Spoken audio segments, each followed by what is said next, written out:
From the cutting edge of anomaly research, you are about to experience The Evidence with your host, 3D pioneer and image analyst with Mars X3D, D.W. Gannett. Wow, what a week we have had with Perseverance landing. Everybody's calling it Percy.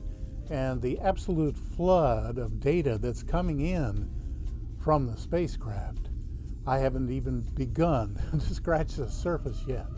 It is encouraging though, at least they're saying there are 23 cameras on Percy, and the ones we're interested in are supposedly high resolution, color, stereo cameras. If that's true, if that's the case, I anticipate us having some very unusual finds to present to you in the weeks and months ahead. And hey, if you haven't been part of our live hang every Tuesday night at 6:30 p.m. Eastern Standard Time until daylight time kicks in, you're missing a lot of fun. We answer questions. It's a freewheeling conversation, a lot of participants. It's just neat. I really enjoy meeting you guys and gals and answering your questions and just being a more relaxed and informal setting. We do have a new feature that I'm hoping to introduce next Wednesday, this coming Wednesday, called Marvin Moments. And that's going to be, of course, Marvin the Martian from the Warner Brothers cartoons. You all remember him. Anyway, this will be featuring interviews with some of the movers and shakers in the genre. And we're going to be starting out this week with Neil Spence. He is an amazing man and the work that he does for us. So I hope you'll tune in. I hope YouTube will notify you of it and have a look and see what you think. That's going to evolve too. It's probably a little rough at the start, but you know, we'll grow with it along with everybody else. Anyway, we have a lot of really neat stuff to look at this week. So why don't we go ahead and just get to it? I love these chem-cam images that Nev makes. They have a classic film noir look to them, and granted they're not as clear as the masked cam images, but you can certainly see enough to get by. So check out the red, green, and yellow targets. Now, bear in mind that the ones in the background won't be that clear, but your mind will kick in to clear things up if you're in X3D mode. Let's start with the one over there on the right, inside the green target. Now that's just strange.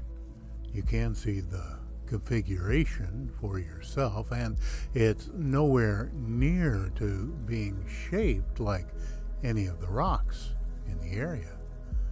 Maybe it's a muffler or a big old-fashioned bug sprayer for big old-fashioned Martian bugs, or maybe a machine part, but not a rock.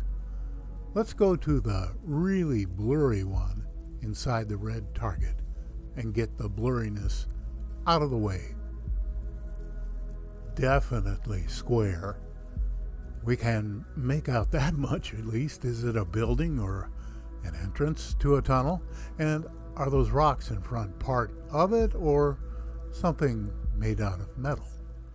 Enough blurry. Let's go to the front of the line for the next one. Can you say mechanical? Sure you can. Look at the end closest to us. It's got a perfect wheel with a hub, and the axle seems to pass through to the other side. That severe right angle tells me this isn't erosion. It seems more like a machine part to me, but I am wide open to suggestions on this one. One of our team members, Andy Bolton, recently asked if any imaging had been done on the so-called glass tubes we see in so many locations on Mars. Well, here you go, Andy. This one's from Nev's GPAN of Spirit 620. You can easily see the glint of sunlight on the long exposed tube in our context view.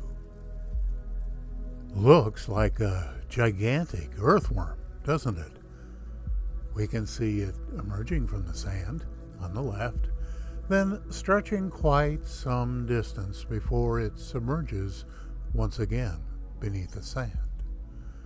A visual inventory notices symmetrical rings marking the surface, and the surface itself has the reflective appearance of glass or plastic. My personal guess on the size would be 6 to 10 feet in diameter, which would be plenty big enough for some kind of personal transport. For me, there's no question this is an artificial construct. It's tempting to make an analogy to our own pneumatic tube technology. So, is this some kind of delivery system for liquids or cargo pods or people, or maybe even for mining operations? It's all just conjecture. Then again, what if it's somehow an organic creature of some kind, maybe a type of gigantic sandworm?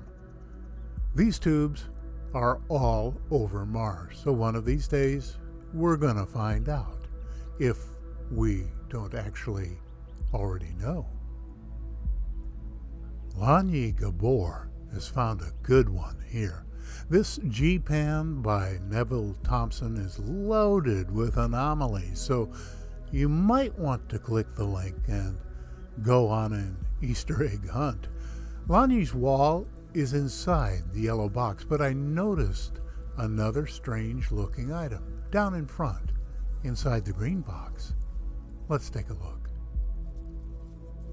This is just a quick side trip, but between the non-fractal parts and that giant hex nut on the right end, it's a bit challenging to call this a rock. In fact, it'd be a cop-out.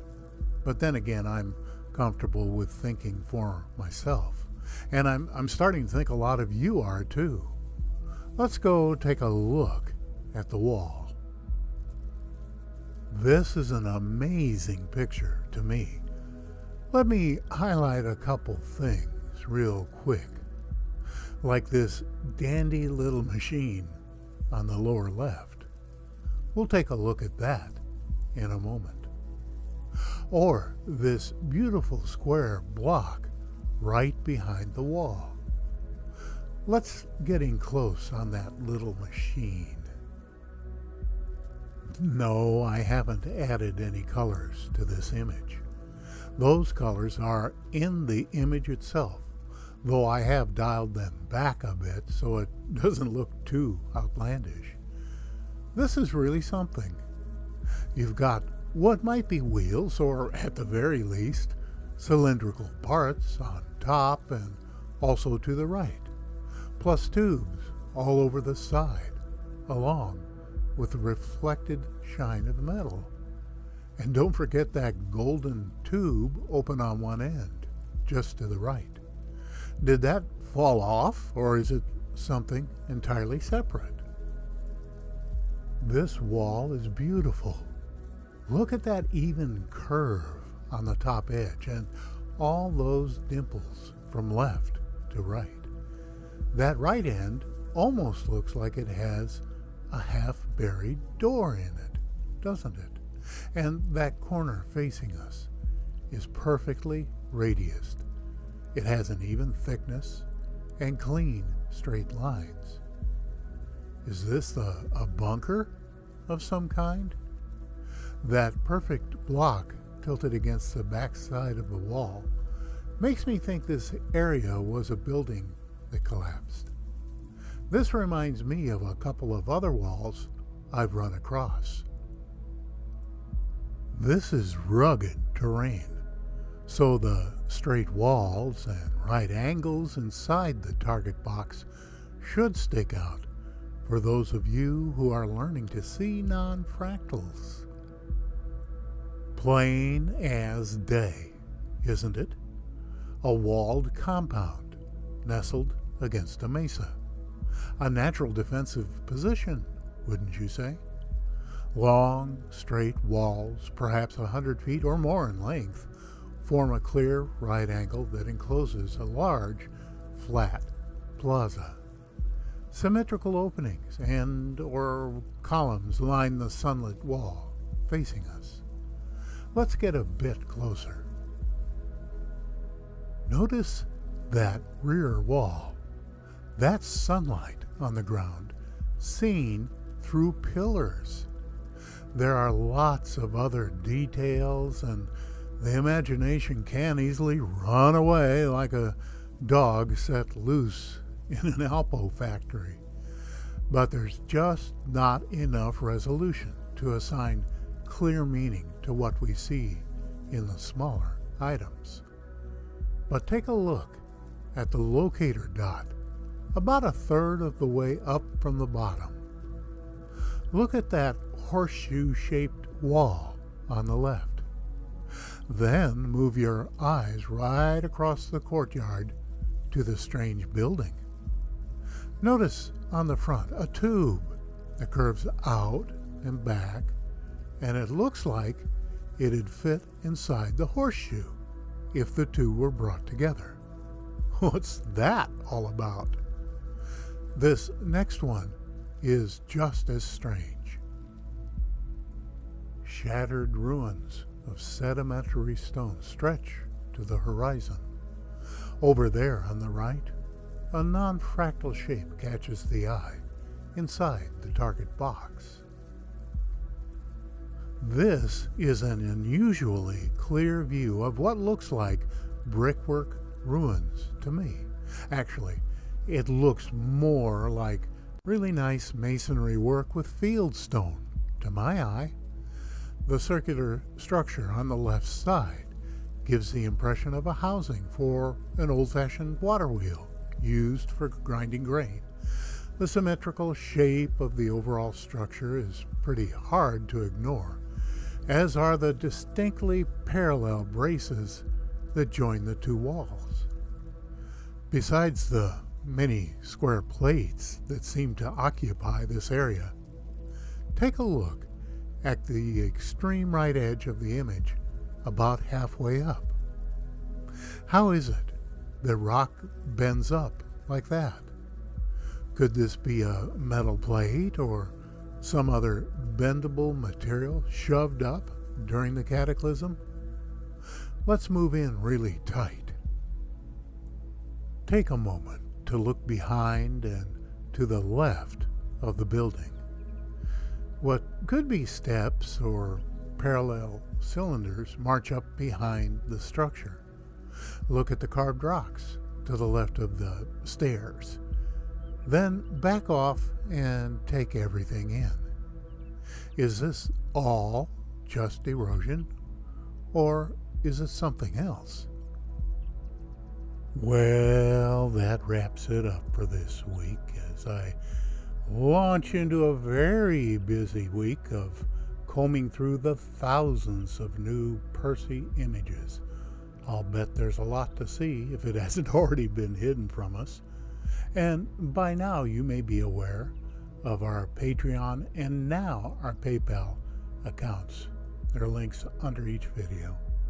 And I'd like to ask you to consider being a supporter of this channel so we can keep the channel ad-free, the viewing experience clean, and work towards that day when I can come see you in person and present the show live. In the meantime, this is your buddy Dave over at Mars X3D. Be well.